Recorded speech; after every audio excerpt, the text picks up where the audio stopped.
முக்கால்வாசி நாள் அதாவது 80% பிரேக்ஃபாஸ்ட் இல்லைன்னா டின்னர் வந்து என் பிளேட் இப்படி தான் இருக்கும். அது உங்களுக்கு ரேண்டமாக கவர் பண்ணியிருக்கேங்க. இதில் எப்பவுமே ஒரு 4-5 வகையான சுண்டலை ஓவர் நைட் ஊற வச்சுட்டு காலையில் ஒரு 4-5 டைம் சுத்தமாக அலசிட்டு தண்ணியும் சுத்தமாக வடிச்சிட்டு இந்த மாதிரி மூடி போட்ட கப்பில் போட்டு ஃப்ரிட்ஜில் வச்சிட்டோம் அப்படின்னா அது பாட்டுக்கு முளை விட்டுட்டே இருக்கும். நம்மளுக்கு எப்போ தேவையோ அப்போ டக்குன்னு எடுத்து யூஸ் பண்ணிக்கலாம். நல்லா அலசாமல் நல்லா தண்ணி வடிக்காமல் ஃப்ரிட்ஜில் வச்சிங்கன்னா அது பிசு பிசுப்போட கெட்டு போயிடும்.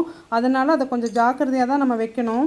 நான் எப்போவுமே அந்த சுண்டல் எடுத்துட்டு ஒரு டைம் அலசிட்டு அதில் கல்லுப்பு போட்டு வேக வச்சுருவோம். இருக்கிற நேரத்தை பொறுத்து மனநிலை பொறுத்து வெறும் சுண்டல் மட்டும் எடுத்துக்குவோம். இல்லைன்னா ஏதாவது வெள்ளரிக்காய் அந்த மாதிரி மட்டும் சேர்த்து எடுத்துக்குவோம். நான் டைம் இருக்கிறப்போ இந்த மாதிரியும் பிளேட்டு பார்த்திங்கன்னா நிறையா ஃபைபருக்கு ஆப்ஷன் இருக்கிற மாதிரி காளான் என்னென்ன காய்கள் இருக்கோ அது எல்லாமே நல்லா நீல வாக்கில் கட் பண்ணி வேக வச்சோம். இல்லைன்னா கொஞ்சமாக எண்ணெய் விட்டு வதக்கியும் அதில் உப்பும் பெப்பரும் மட்டும் போட்டு இந்த வேக வச்சிருக்க சுண்டக்கடலை கூட எடுத்துக்குவோம்.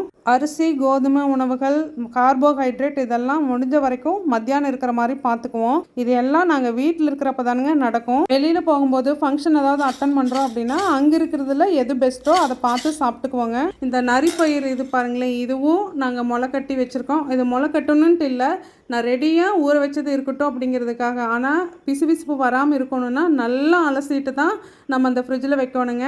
இது பார்த்திங்கன்னா அந்த வெள்ளை பூசணிக்காய் பொரியல், எப்பவும் செய்கிற பொரியல் கூட ஒரு சின்னதாக ஒரு துண்டு புளி போட்டுட்டோம் அப்படின்னா இந்த டேஸ்ட் ரொம்ப நல்லாயிருக்கு. இல்லைன்னா லெமன் கூட புளிஞ்சிக்கலாம். இப்படி சாப்பிட்றது எங்களுக்கு நிறைய வகையில் பெனிஃபிட் இருக்குது. சர்க்கரை மட்டும் எந்த ஃபார்ம்லேயும் எப்போவுமே எடுக்கக்கூடாதுங்க. தேங்க்யூ.